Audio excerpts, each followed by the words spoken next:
Assalamu alaikum everyone. I hope everyone in their houses are doing good and health-wise they are perfect condition. Now, today we're going to start with our module 9, formats for letters and memos. There are four learning objectives of this session. Applying principles for correct letters formats, apply strategies for professional image creation and documents and beyond, recognize courtesy titles for correspondence, apply principles for correct memo formats. Now, basically, this image is from our electronic copy of the book. Now, let me jump directly onto the PowerPoint slides.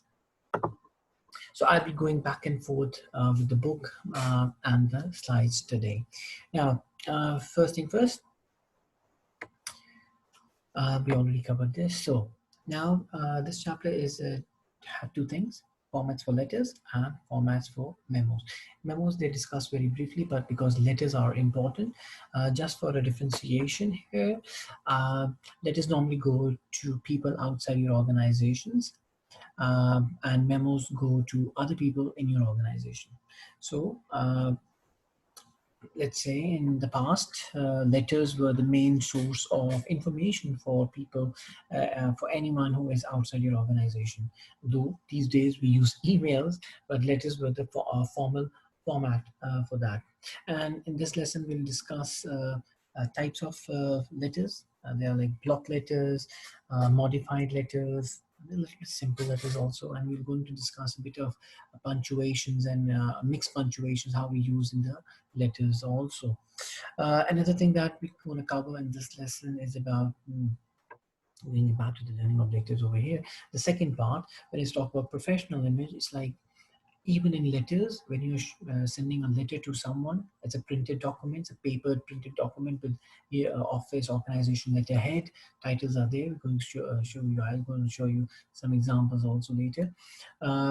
It's your image that we're going to show. So now, in your image, while writing, you have to use salutation. Now, what is salutation mean? Basically, the greeting message, how you greet other persons. Do you call them by names directly? If you don't know their names, how you going to use the titles over there? Will you say dear to someone, or hi, hello, Mr. or Miss? You use professional titles or not? So that's a good image that we'll talk about in this. And then later on, of course, we discuss formats for memos in the end. Now let's jump directly into the slides. Now, the types of formats of letters. And now they're blocked and modified block. Now, I'll jump directly into the book chapter here. In the book chapter, if I go to page 129, I'll just scroll down very quickly. So I'll jump directly into the format of the letter over here. Now, this is we call block format on letterhead with mixed punctuations and collection letter. Now, if you look closely, this is a letterhead which says Northwest Hardware Warehouse. A little bit of address is given. Now, this is a format of a block format letter. Now, why we say it's a block? Because we have over here on the left side, if you see where the cursor is, like 1.5. That is a margin left here. It's a left align, and on the other side we also have a margin line there. So everything that paragraphs or anything that is written is left align, number one, and it's like a block of like a square. You will not find lines long short lines. It's all the same size of lines. So this is we call block format letter. Now if I go to the modified block format, just 2 pages away from this one, modified block, just 1 page. Now modified block, if you see that over here, what we have done is the difference is that the address rather than in the block format, everything was on the left side, but over here, even with the letterhead, we use the date on the right side and we started on the left side, and then indenting is done for each paragraph. That is modified block difference. So this is one thing that is important here. Let's go back to the slides. So I just wanted to show you the exact difference between. We all also have difference here in slides. Now, how should I set up letters? Now, always remember, when you have good news, put it in the subject line. Like in the letter, you have a subject line. We just shown you, for example, let's say go back here in this example. Now, what is the subject line of this letter? Wow, there is none actually. All right, there is none over here, I guess. The following item totaling this is still open on account. Okay, the gem starts directly. Okay, so they started directly. However, subject line is important, especially when you're writing emails. Anyways, so good news, put it in the subject line. When your information is neutral, summarize it concisely. Subject line. When you must persuade a reluctant reader, use a common ground, a reader benefit, or a directed subject line that makes your stance on the issue clear. If you remember in the last lecture, we talked about positive emphasis. Now, positive emphasis was basically for negative situations. Uh, Over here, when you say the third para over here, when you must persuade a reluctant reader, so a reader who is not doing, let's say, applying what you're saying, try to use common ground, meaning that use common similarity, similar words that you can actually associate with them.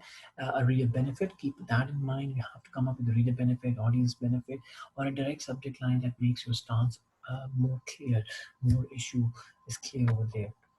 Now, as we already mentioned, there are two formats here, block and modified block. Some difference here. If you look closely here, paragraph indentations, none on the block, but optional here. Subject line is optional and rare. That's why we couldn't find letter subject line here, because it's an optional. Block is optional, and modified block is rare. So basically, we use exactly subject line. We use it in emails, and we definitely use in memos, and we've covered that part in a bit.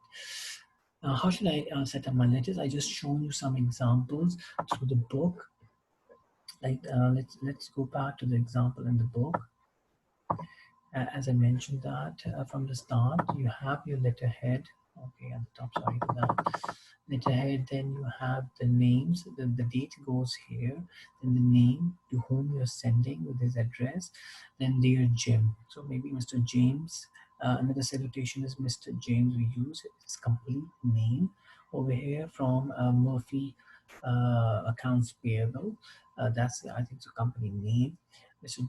Dear Jim. So there you used colon here. So when to use colon and when to use comma, that's we call it mixed punctuations. If I go down, you'll see over here when we say sincerely, there is a comma here. So that's like a mixed punctuation. We use it for both. It's more professional, of course. It's more professional over here. So that's like another thing that we have to keep in mind.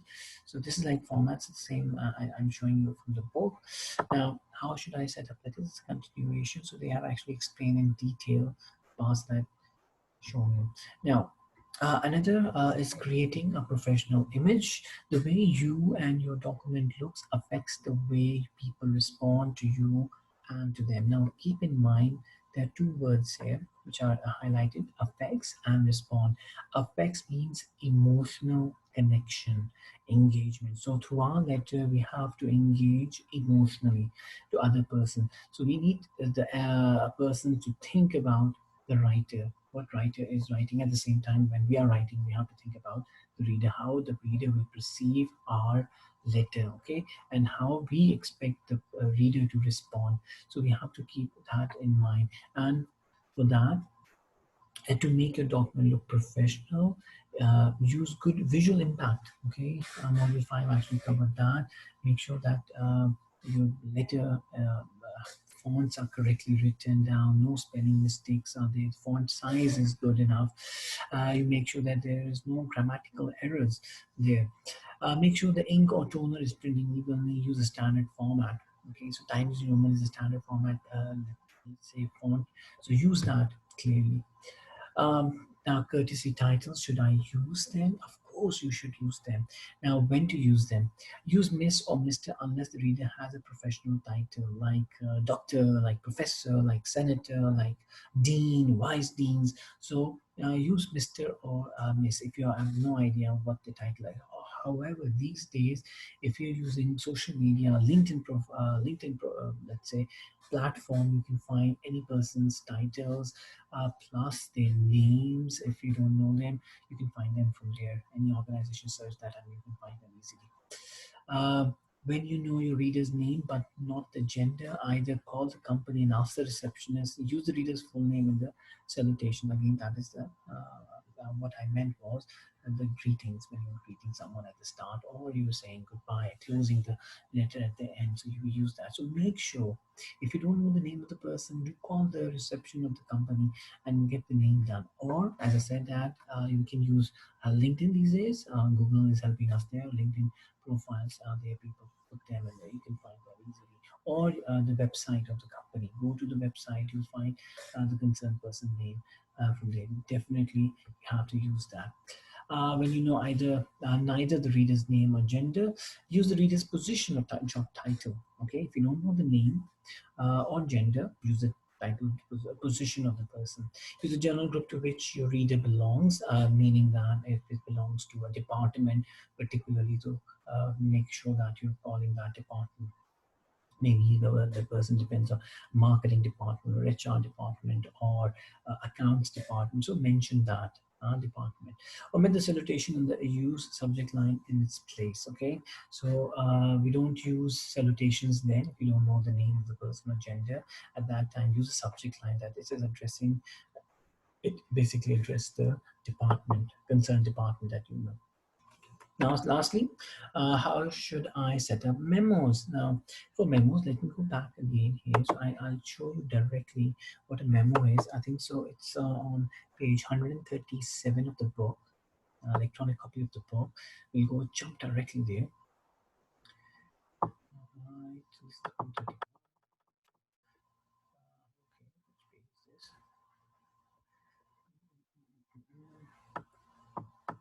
All right, which page is this? 134, 137. Sorry. Okay.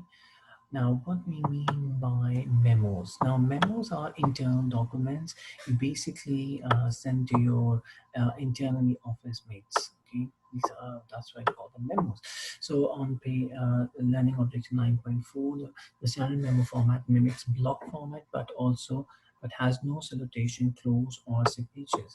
So basically, it has a brief subject line, it has a date, it has a page number, or a reader's name, page number, or dates like written like this. And let me just jump directly to the. So if you see closely here, so this is an example of a memo. So you write the date at the top, then to, from, and subject. It's written, and then you have a little bit of format of let's say a block format here, kind of. Make sure that where you see the blue, where it is written, it's like spaces that you keep in between, 2 to 4 spaces, double spaces, no headings. There are no headings at the start. Then you start with the heading, single space given in between paragraphs. This is basically an example of a memo, right? Now, another thing that one can show that, yeah, can memo on can go into 2 pages. Yes, they can go into 2 pages. Like this is an example over here. How you start with the second page. A second page, you start with the continuation. Okay, so option 2 for page 2 of a memo direct message. So it's like a continuation before. So you write the name of the person again, subject line or reader's name, and then you start again with that.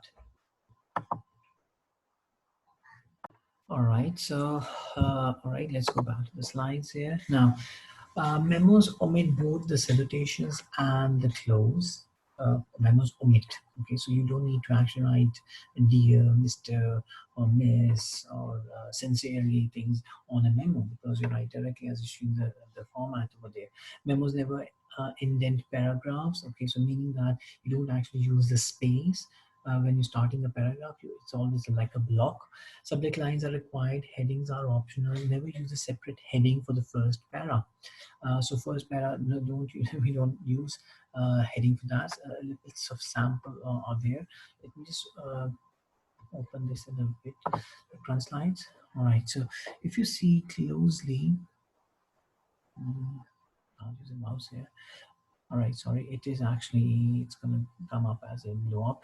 Now, where I shown this you in the book, and this is another, that date is there, to, from, subject, and so this is an example of a memo format. Okay, now, how should I? Okay, if the memo runs 2 pages or more, use a heading at the top of the second page and subsequent pages. If you remember, we went to the book, and over there, whether you use a heading as a continuation, the heading that you have used, and the first page, last heading, or you can use the title of the name of the person at the start, and then start continuation of the subject.